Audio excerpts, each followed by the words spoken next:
Hi అండి. మా తోటలో శనగలు కాసాయండి. అమ్మవారికి ఇష్టమైన శనగలు, చిన్ని తోట, అందులోనే 4 కాయలు కాసేసరికి సంతోషం అనిపించింది. శ్రావణ మాసం వస్తే శనగలు అమ్మవారికి పెట్టుకుంటాం. అలాగే నా తోటలోనే పెరిగిన శనగల్ని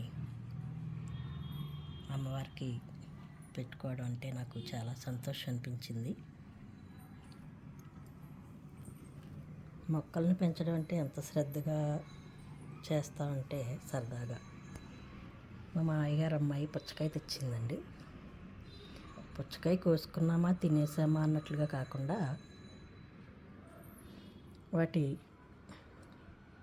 పైన దాన్ని ముక్కలుగా కోసి కంపోస్ట్ చేయడానికని వెంటనే కోసి మనం భూదేవికి ఎట్లా బలాన్ని ఇస్తామో అవి కూడా మనకి అలాగే ఆహారాన్ని అందించడానికి ఆ తల్లి సిద్ధమవుతుందండి. ఇది నిజంగా టెర్రస్ గార్డెన్ వాళ్ళకి ఒక అవకాశం అని చెప్పుకోవాలి.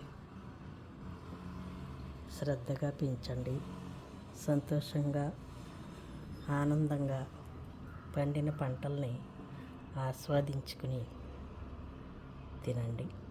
ఇది నాకు చాలా ఇష్టమైన సలహాగా అనిపించింది.